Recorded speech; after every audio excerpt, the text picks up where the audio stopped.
Tyrone Cone came over the wall about here.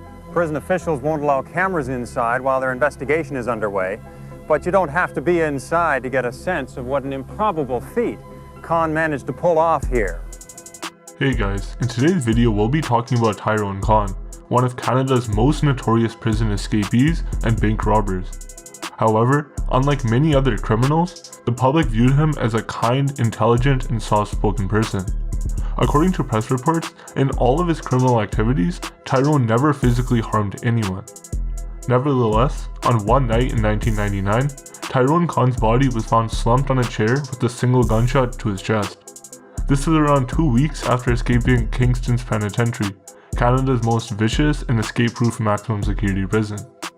Even though the incident appeared self-inflicted, Tyrone's death gave rise to many questions as to who was ultimately responsible. Many people believed he was the victim of a system that let him down. To understand this, we will be attempting to dig deep into his life's events.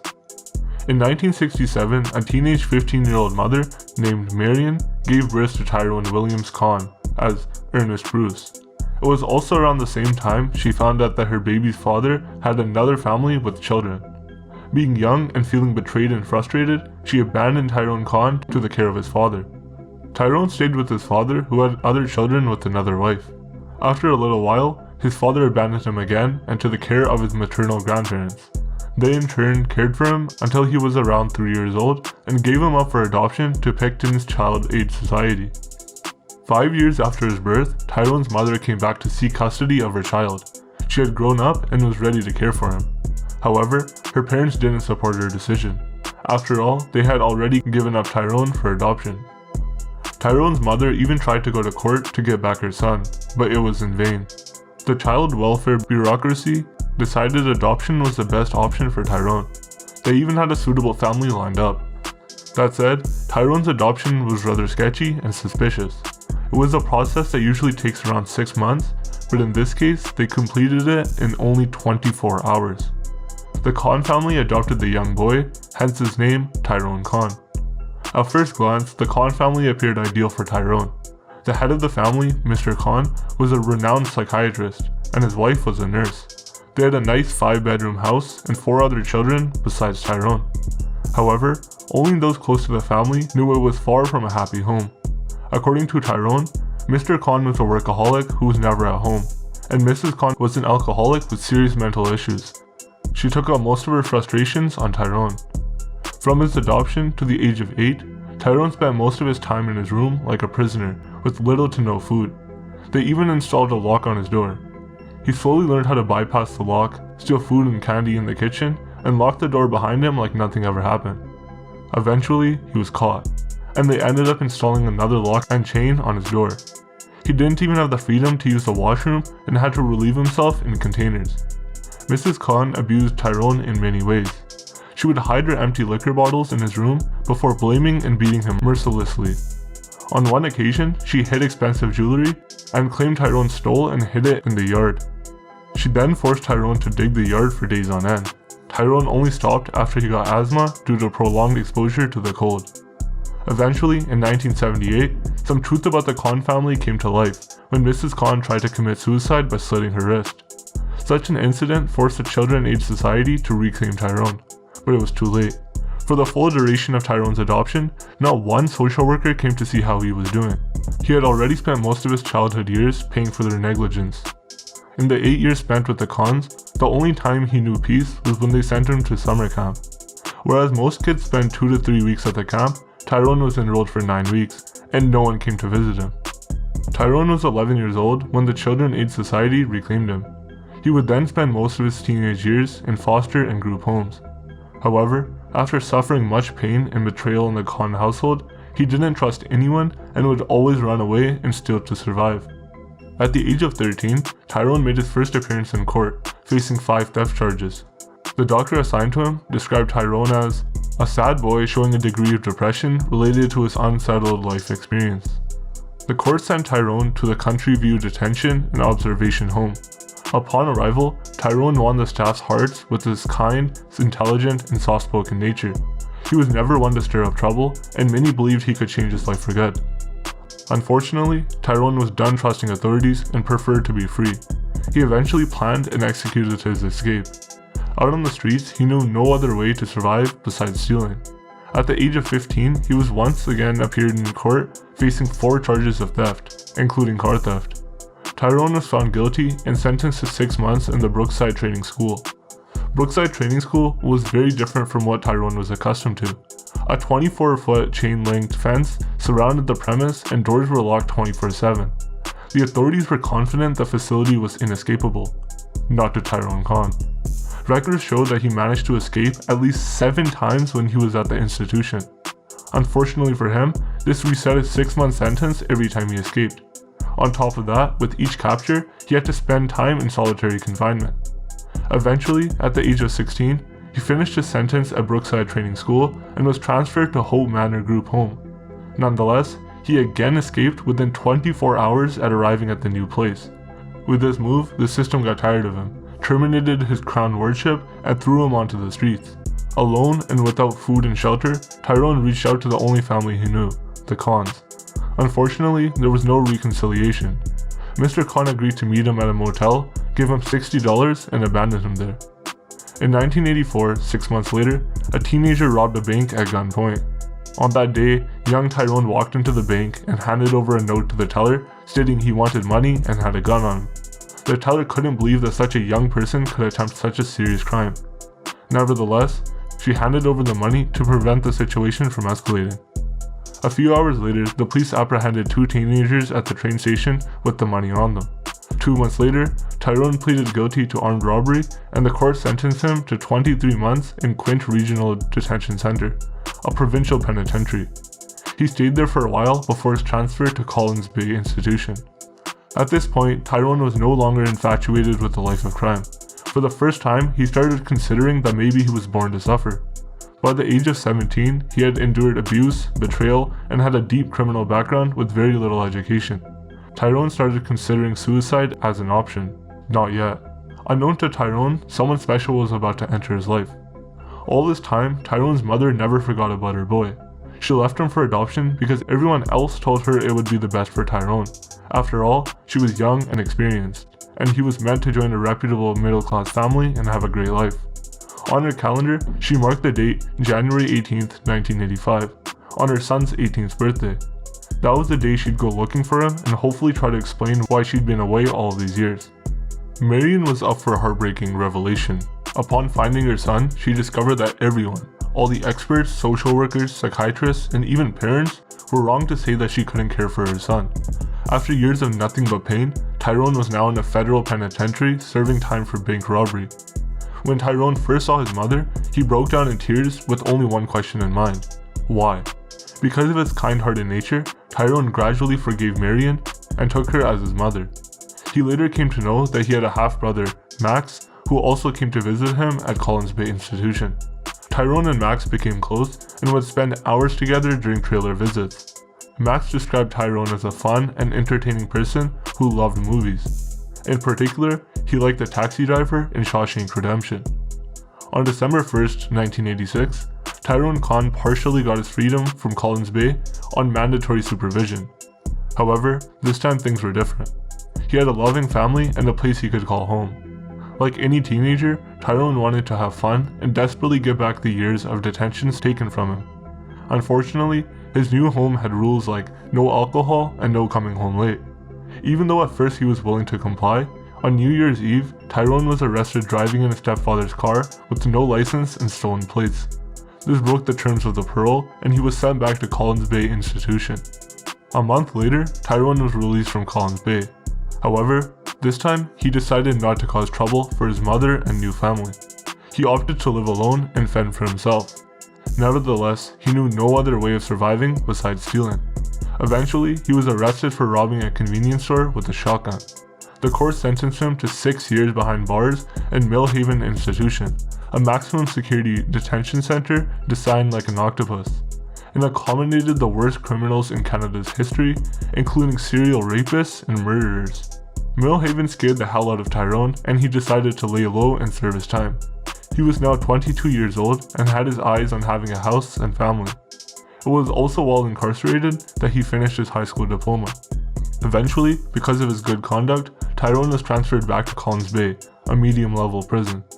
Just a few months after Tyrone's return to Collins Bay, in 1989, his half-brother Max was celebrating his 8th grade graduation.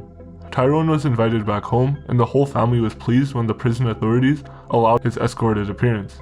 However, on that day, Tyrone never showed up as expected.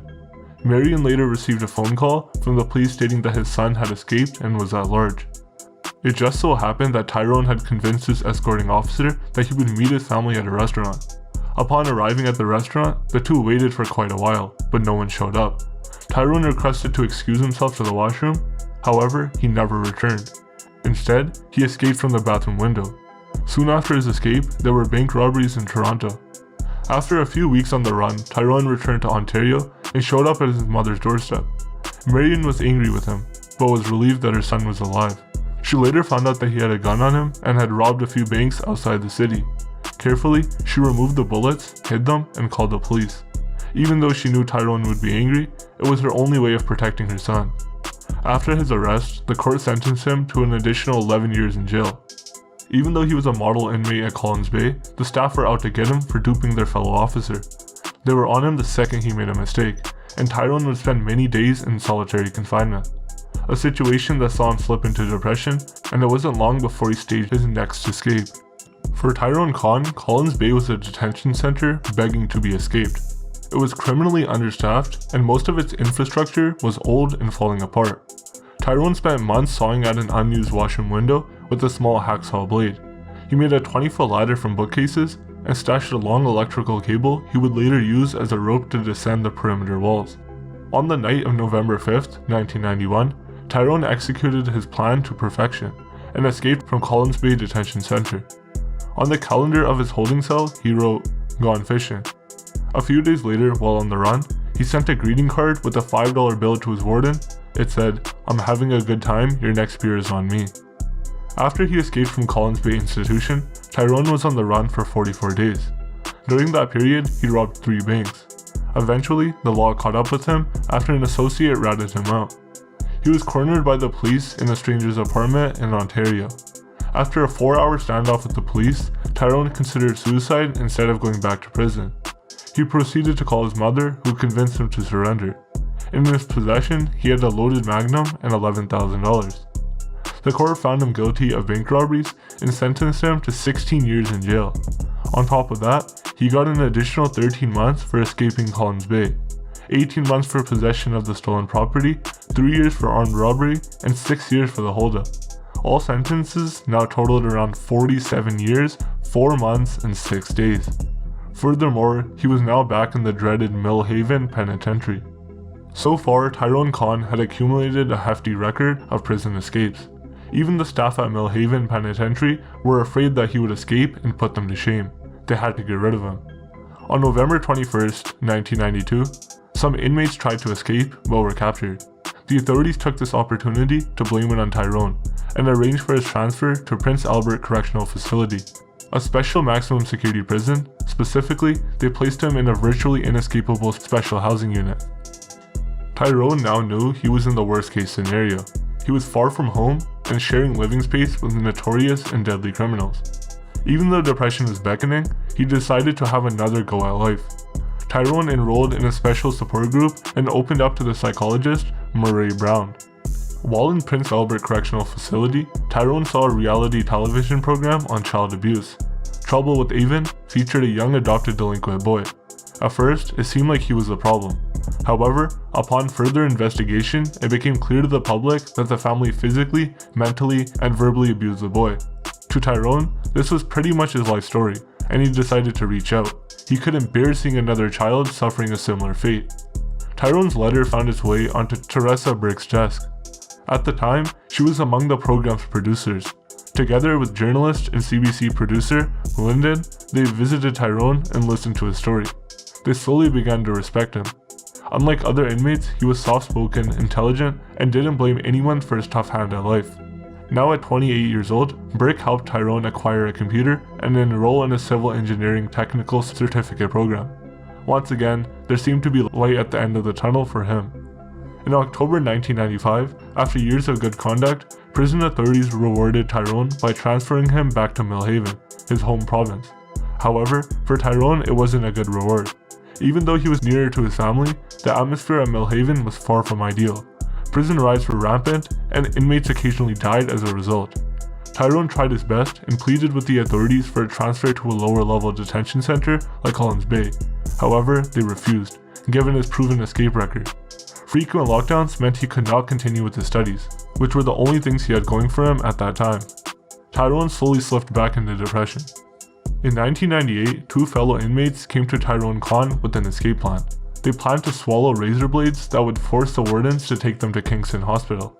At the hospital, they had arranged for a recently paroled inmate to wait for them with guns. From there, they would shoot their way to freedom if need be. To Tyrone Cone, this was a severely reckless plan that could have many innocent people killed. He didn't want any part of it. However, he couldn't say no since they had already told him their plan. Snitches don't survive for long in prison. Eventually, Tyrone decided to risk dying in prison. He ratted out the plan to the Millhaven authorities in exchange for transfer to a lower-level security prison.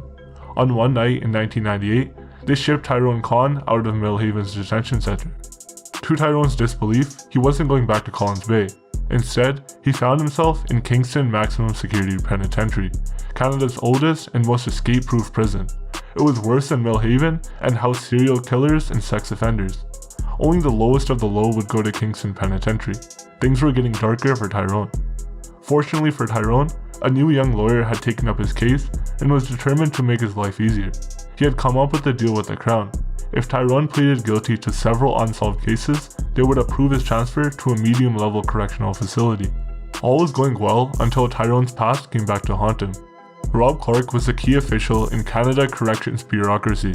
He was also Tyrone's case manager back in his days at Collins Bay Institute. According to Tyrone, he hadn't got over the fact that Tyrone duped an officer. Rob Clark turned down Tyrone's transfer request. As the days marched on, Tyrone grew more restless. Brick and McIntyre kept visiting him, but they couldn't help but notice an air of bitterness and anger around him. They later came to find out that Tyrone was taking antipsychotic drugs to fight depression. At that time, two other inmates had committed suicide.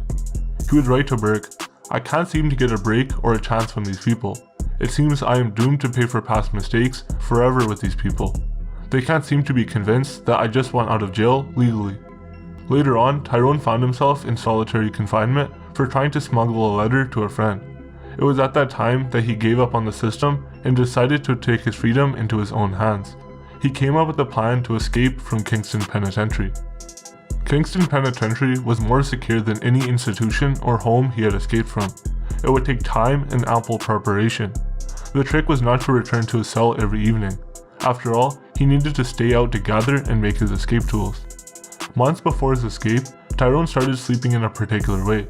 He covered himself head to toe with his leg over the edge. Tyrone did this so the guards would get used to the characteristic sleeping position.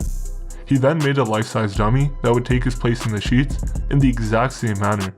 Also, he built a speaker from old parts of a radio. He then wired the speaker to the next cell and would have his fellow inmates respond in a muffled voice if the guards called out. The inmates in the G range had strong solidarity and were willing to help Tyrone with his escape plan. For weeks, Tyrone staged the dummy and arrived late at the canvas shop where he was assigned. He intentionally arrived late to avoid the first head count. That way, if he stayed behind, they wouldn't notice anyone was missing. Every night he collected supplies. He was working on creating a 27-foot homemade ladder from shelving brackets, made a grappling hook, and tied a long stretch of canvas into a rope. On the night of May 6, 1999, Tyrone became the first prisoner to escape Kingston Penitentiary in over 40 years. That day, he spent the night at the canvas shop and woke up at around midnight when patrolling officers changed shifts. With his tools in hand, Tyrone ran past the workout yard to the east outer wall. He carefully laid his wobbling ladder on the 30-foot wall and scaled it. Upon reaching the top, he secured his grappling hook and descended to the outside with the help of his canvas rope. Tyrone couldn't believe it. He was finally free. He took to his heels as he sprayed cayenne pepper behind him to cover his tracks and mislead hound noses. He ran over 7 miles to reach Highway 401. The following morning, after finding the ladder and dangling canvas rope, alarms sounded across Kingston Penitentiary. After a careful head count, they established that Tyrone Cone was missing. Upon searching the cell, they found a dummy and a marked calendar date, Fishing Trip 99. On May 7th, 1999, in Belleville, Ontario, Marion got an unexpected Happy Mother's Day gift. She heard a knock at the door, only to open and see her oldest child with a smile. She immediately knew he had escaped, but was happy he was safe. Tyrone knew he couldn't stay for long and left before the police showed up. While on the run, Tyrone was free for around 2 weeks. During that time, there were several bank robberies. Among those, Tyrone robbed the same bank he visited when he was 17 years old and made away with $15,000. Even the teller remembered who he was. The police issued a public warning stating Tyrone Cone was at large, armed, and dangerous. They believed that he was driving around in a stolen 1977 yellow Buick. At the time, the press had also released Tyrone's story, everything, including his childhood abuse and prison escapes. Surprisingly, many of the public cheered him on as he sought his freedom. In all his life of crime, Tyrone had never physically harmed anyone. For 13 days, Tyrone laid low. However, one day the police got a tip-off from a caller that Tyrone was sleeping in the basement in Toronto. It later came to light that the caller was either Paul or his girlfriend, Sandy, who rented the apartment. Apparently, they were junkies and close friends with Tyrone. A few days before this, Tyrone came to them with a bag full of money, seeking refuge. They took him in and even partied with him the day before ratting him out. On that night, they even convinced Tyrone to use some drugs that made him unwell and unable to escape the day after. Some believe Paul and Sandy gave him up to the police after he shared his plans of going away with the money. On May 20th, 1999, an unwell Tyrone was woken up by police sirens. He was surrounded, and the police urged him to surrender. But Tyrone promised to never go back to prison, and he had a shotgun with him. He shouted from the basement that he didn't want to harm anyone and would turn the gun on himself if the police went in. After a few intense hours, Tyrone asked for a phone. The police delivered one, and he went ahead and called Burke, the producer. At this time, he was desperate and restless. While on the call with Burke, he asked for permission to move to another room for better reception. The police agreed. However, a few minutes later, in an attempt to capture him, they threw a flash grenade and shot rubber bullets in the room he was in. They were unsuccessful, and Tyrone didn't give in. Now frantic and scared, he got back on the call with Burke when suddenly the shotgun went off. After dead silence, the police went in to find the dead 33-year-old slumped on a chair with a gun wound on his chest. The authorities believe the unwell Tyrone accidentally shot himself trying to sit on the chair while on the phone. While it remains unclear whether or not Tyrone's death was on purpose, his life and death raised many questions about Canada's adoption and youth justice system. Some believe Tyrone Cone was a victim of a system that failed him from birth. From age 13 to 33, Tyrone only spent 200 days outside prison walls. Out of the 200 days, for 139 days, he was a fugitive running away from the police. As always, don't forget to like the video and subscribe to the channel for more videos like this in the future. Comment down below what you'd like to see next. Thanks for watching and have a good one.